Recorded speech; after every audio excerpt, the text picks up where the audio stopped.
मई गर्भ। 60 वर्ष की उर्मिला शहर के बाहरी हिस्से में अपने छोटे से घर में अकेली रहा करती थी। एक रात शहर में बहुत जोर का तूफान आया। जोर जोर से हवाएं और आंधी तूफान के साथ तेज बारिश होने लगी। उन आवाजों को सुनकर कोई भी घबरा जाता, लेकिन उर्मिला घर के सारे खिड़की दरवाजे बंद कर गहरी नींद में सो रही थी। रात के लगभग 12 बजे होंगे कि किसी ने उर्मिला के घर का दरवाजा खटखटाया। दरवाजे के खटखटाने की आवाज सुनकर उर्मिला की नींद खुलती है। आखिर इतनी रात को कौन आया होगा? उर्मिला जाकर दरवाजा खोलती है तो सामने लगभग 26 साल की बेहद सुंदर लड़की को खड़ा देख हैरान रह जाती है। कौन हो बेटा? और इतनी रात को इतने भयंकर तूफान में कहाँ भटक रही हो? चाची, आपने मुझे पहचाना नहीं? मैं आपकी दूर की रिश्तेदार शालिनी। अरे हाँ, बचपन में तुझे देखा था। इतनी जवान हो गई है, कैसे पहचान में आती? लेकिन तू यहाँ क्या कर रही है, और वो भी ऐसी अंधेरी तूफान भरी रात में? उर्मिला की बात सुनते ही शालिनी की आंखों से आंसू बहने लगे। वो फूट फूट कर रोने लगी। ये देखकर उर्मिला को कुछ समझ में नहीं आया और उसने शालिनी का हाथ पकड़कर घर के अंदर आने के लिए कहा। जैसे ही शालिनी घर के अंदर रोशनी में आई, उर्मिला की नजर उसके पेट की तरफ गई, जिसे देखकर ये साफ पता चल रहा था कि वो प्रेग्नेंट है। अरे, तू तो पेट से है। ऐसी हालत में इतने भयंकर तूफान में आधी रात को बाहर भटक रही है। आखिर बात क्या है बेटा? मुझे सब कुछ साफ साफ बता। क्या बताऊं चाची, ये सब जिसकी वजह से हुआ है उसके बारे में बताने में भी मुझे शर्म आती है। मैंने घर वालों की मर्जी के खिलाफ जाकर एक लड़के से शादी कर ली थी, पर वो शादी के 1 महीने बाद ही मुझे छोड़कर चला गया। छोड़कर चला गया का क्या मतलब? क्या उसके साथ कोई हादसा हो गया? नहीं, उसे कोई दूसरी लड़की पसंद आ गई और मेरी प्रेगनेंसी की खबर सुनते ही उसने मुझे बेसहारा छोड़ दिया। उसके बाद मैं अपने घर गई, लेकिन पापा ने मुझे घर में कदम तक नहीं रखने दिया। तभी मुझे आपकी याद आई। कोई बात नहीं, कोई बात नहीं। तुमने यहाँ आकर अच्छा ही किया। एक काम करो, तुम आराम करो। वैसे भी ऐसी हालत में इतना घूमना फिरना और इस तरह आधी रात को बाहर भटकना ठीक नहीं होता। प्रेग्नेंट औरत को आधी रात को घर से बाहर नहीं निकलना चाहिए। बुरी आत्माएं उस पर अपना असर दिखा सकती है। और इतना कहकर उर्मिला ने शालिनी को एक दूसरे कमरे में जाकर आराम करने के लिए कहा। लेकिन जैसे ही शालिनी अपने कमरे में जाने लगी, अचानक से उर्मिला ने उसे रोक लिया। एक बात बताओ बेटा, तुम्हारा कौन सा महीना चल रहा है? पेट देखकर तो लगता है कि लगभग 6 महीने पूरे हो गए होंगे। उर्मिला की बात सुनकर शालिनी के होठों पर मुस्कुराहट आ गई। चाची जी, अभी सिर्फ 1 ही महीना हुआ है। शालिनी की बात सुन उर्मिला दंग रह गई। उसे समझ में नहीं आ रहा था कि प्रेगनेंसी के पहले ही महीने में शालिनी की हालत ऐसी क्यों थी।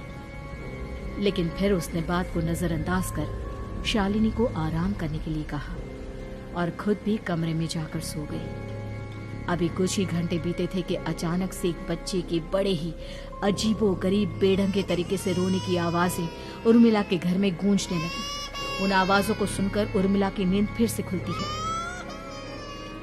ये अचानक बच्चे के रोने की आवाज कहां से आने लगी? उसने उठकर चारों तरफ देखा, पर वहां उसे कोई नजर नहीं आया। उर्मिला घबराते हुए शालिनी के कमरे में गई तो वहां उसे कमरे की दीवार पर एक बेहद खौफनाक साया नजर आया, जिसे देखकर उर्मिला बुरी तरह से घबरा गई। आखिर ये सब क्या हो रहा है? शालिनी, शालिनी उठो! उसने जोर जोर से आवाज देकर शालिनी को जगाने की कोशिश की, लेकिन ऐसा लग रहा था जैसे उसकी आवाज शालिनी तक पहुंच ही नहीं रही थी। कमरे की दीवार पर एक बहुत बड़ा और बेहद डरावने दिखने वाले इंसान का साया और एक बच्चे के अजीबोगरीब ढंग से रोने और चीखने की आवाजें अब उर्मिला को ज्यादा डराने लगी थी। उर्मिला को शालिनी की चिंता सताने लगी और उसने पूरी ताकत के साथ चीख कर शालिनी को आवाज लगाई, शालिनी! तभी अचानक सब कुछ एकदम पहले जैसा हो जाता है और उर्मिला की आवाज सुनकर शालिनी की नींद खुलती है। क्या हुआ चाची? आप इतनी तेज क्यों चिल्ला रही हैं? अब ठीक तो है ना? अभी मैंने तुम्हारे कमरे में कुछ अजीब सा देखा। तुम ठीक हो ना शालिनी? मुझे यहाँ एक बच्चे के रोने की आवाजें आ रही थी। लगता है आपको मेरी कुछ ज्यादा ही चिंता हो गई है। आपने मेरी प्रेगनेंसी के बारे में कुछ ज्यादा ही सोच लिया होगा। मैं एकदम ठीक हूँ, आप आराम से सो जाइए। इतना कहकर शालिनी ने उर्मिला को फिर से अपने कमरे में जाने के लिए कहा और खुद भी जाकर सो गई। पर अब उर्मिला की आंखों से नींद गायब हो चुकी थी। अगली सुबह जब शालिनी उठी तो वो सीधा उर्मिला के पास आई। गुड मॉर्निंग चाची।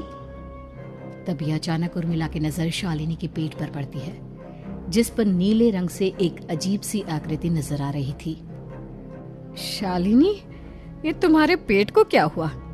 मैंने इतनी औरतों को देखा है, ऐसा तो किसी के साथ नहीं होता। शालिनी ने जैसे ही अपने पेट की तरफ देखा तो उसे वहां कुछ भी नजर नहीं आया। चाची कुछ भी तो नहीं है, सब कुछ एकदम नॉर्मल है। आपको क्या अजीब लग रहा है? इससे पहले कि उर्मिला उसके सवाल का कोई जवाब देती, अचानक से शालिनी के पेट में जोर जोर से दर्द होने लगा। वो बुरी तरह दर्द से तड़पने लगी। चाची, चाची। ये सब देखकर उर्मिला बहुत घबरा गई। उसने धीरे धीरे शालिनी के पेट को सहलाना शुरू किया, लेकिन शालिनी का दर्द कम नहीं हुआ। उर्मिला जाकर रसोई से पानी का गिलास लेकर आई और शालिनी को पानी पिलाने की कोशिश करने लगी। ले बेटा, पानी पी ले, तुझे आराम मिलेगा। ले ले। नहीं चाची, मुझे बहुत तेज दर्द हो रहा है। अरे थोड़ा पी ले बेटा। जैसे ही उर्मिला ने शालिनी को पानी पिलाया, उसने देखा कि गिलास में बचा पानी का रंग नीला पड़ गया और शालिनी की आंखें अजीब हो गई। उसके पेट पर बच्चे का एक डरावना चेहरा नजर आने लगा।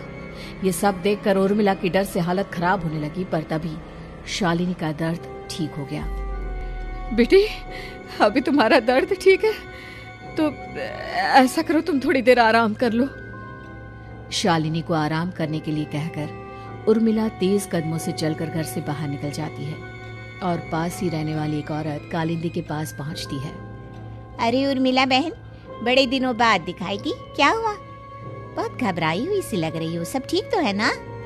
क्या बताओ कालिंदी बहन, मेरी एक दूर की रिश्तेदार आई हुई है। वो पेट से है और उसके साथ ना अजीब अजीब चीजें हो रही है। अब उर्मिला सारी बात कालिंदी को बताती है, जिसे सुनने के बाद काले जादू और तंत्र विद्या की माहिर कालिंदी एक ताबीज बनाकर उसे देती है। बहन, मुझे शालिनी पर किसी बुरी आत्मा का साया लगता है। ये ताबीज ले जाओ, आज रात को 12 बजे उसे पहना देना, फिर सब ठीक हो जाएगा। उर्मिला ताबीज लेकर घर वापस आती है और अब आधी रात के होने का इंतजार करने लगती है। जैसे ही आधी रात होती है, वो नींद में सोई शालिनी को ताबीज पहना शांति से अपने कमरे में आकर अपने पलंग पर लेट जाती है। अब सब ठीक हो जाएगा। ये सोचकर उर्मिला शांति की एक सांस ही लेती है कि तभी अचानक उसकी आंखों के सामने कुछ ऐसा आता है जिसे देखकर उर्मिला डर से चीखने लगती है। तुम कौन हो? कौन हो तुम? जाओ यहाँ से, जाओ जाओ यहाँ से। तभी उर्मिला की एक जोरदार दर्द भरी डरावनी चीख वहां पर गूंज गई। उर्मिला की आंखों के सामने एक बच्चा खड़ा हुआ था, जिसका पूरा शरीर किसी बूढ़े की तरह नजर आता था, लेकिन मुंह किसी नवजात बच्चे की तरह था। उसकी आंखें गुस्से से लाल थी और वो घूर घूर कर उर्मिला की तरफ देखा जा रहा था। कौन हो तुम?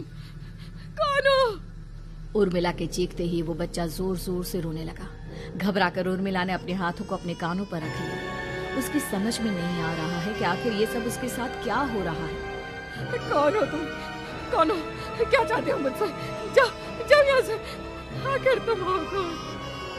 तभी अचानक से उर्मिला के पूरे घर में लाल रंग की रोशनी फैल गई। वो बच्चा धीरे धीरे कदमों से चलता हुआ उर्मिला की तरफ बढ़ने लगा। किसी नवजात पैदा हुए बच्चे के जैसे उसके रोने की आवाज अब उर्मिला के कानों में गूंज रही थी।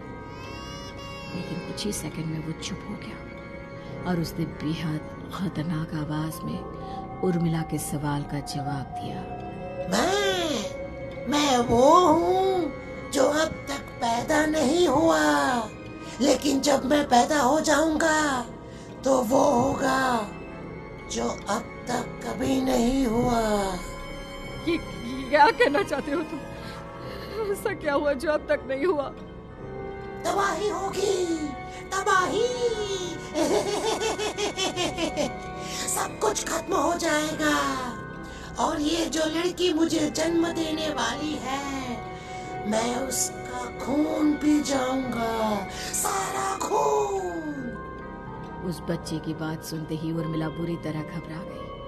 उसका एक बुजुर्ग आदमी जैसा शरीर, एक नवजात बच्चे जैसा चेहरा, ये दोनों ही बातें उर्मिला की समझ से बाहर थी। तभी वो बच्चा अचानक गायब हो गया। घर का माहौल फिर से पहले जैसा हो गया। लाल रंग की रोशनी भी अब गायब हो चुकी थी। उर्मिला दौड़कर शालिनी के कमरे में पहुंची, जहां वो गहरी नींद में सोई हुई थी और उसके गले का ताबीज गायब हो चुका था। उठो, उठो शालिनी, उठो बेटा, मुझे तुमसे जरूरी बात करनी है। अरे चाची क्या हुआ? इतनी रात को आप परेशान क्यों कर रही हैं? सब ठीक है ना? अभी जब तुम सो रही थी ना, तो मैंने तुम्हारे गले में एक ताबीज पहनाया था।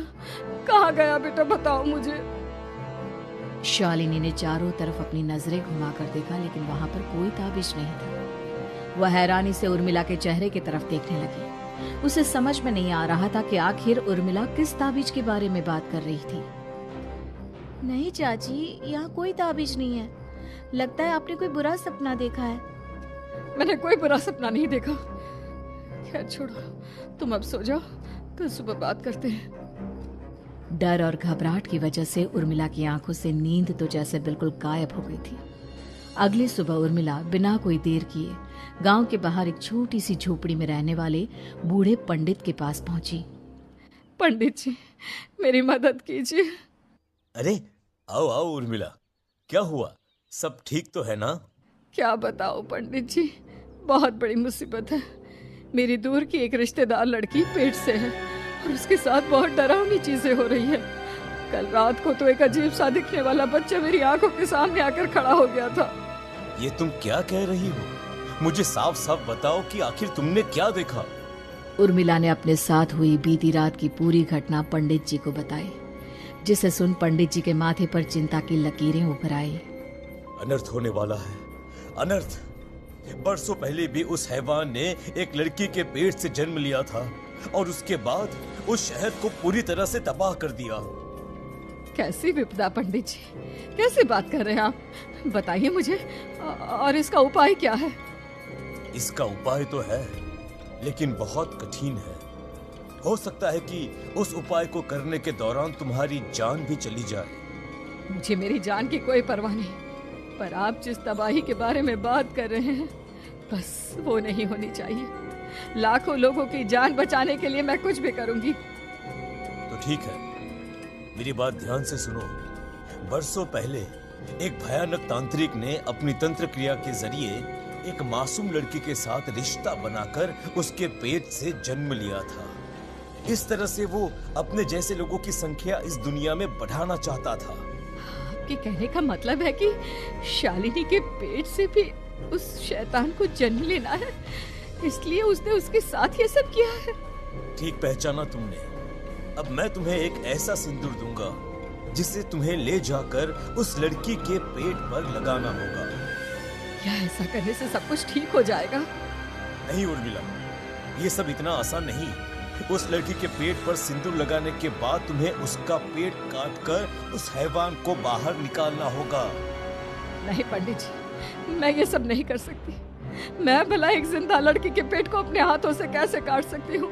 अगर तुमने ऐसा नहीं किया तो कुछ ही दिनों में वो हैवान उस लड़की के शरीर से जन्म लेगा और उसके शरीर के सारे खून को पीकर अपनी ताकत को बढ़ाएगा। उसके बाद वो धीरे धीरे इस पूरे शहर को तबाह कर देगा। यहाँ पर कोई जिंदा नहीं बचेगा। लेकिन अगर मैं उसके पेट को काट दूंगी तो क्या वो जिंदा बच पाएगी? अगर शालिनी को कुछ हो गया तो, अगर उसकी मृत्यु हो गई तो? ऐसा कुछ नहीं होगा उर्मिला, तुम्हें अपने मन को पक्का करके ये काम करना ही होगा। सिंदूर लेने के बाद उर्मिला झोपड़ी से बाहर निकलने ही वाली थी कि तभी पंडित जी ने उसे पीछे से आवाज देकर रोका।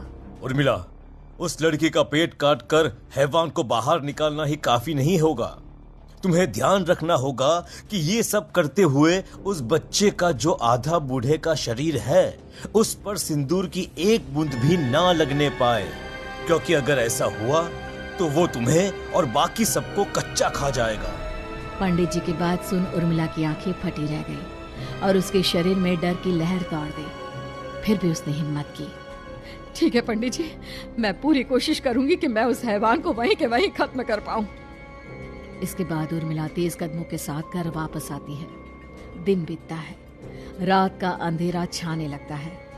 शालिनी खाना खाकर सोने चली जाती है और उर्मिला लगातार उसके गहरी नींद में सो जाने का इंतजार करने लगती है, जिसके बाद उर्मिला दबे कदमों से शालिनी के कमरे में पहुंच गई। मुझे ये करना ही होगा।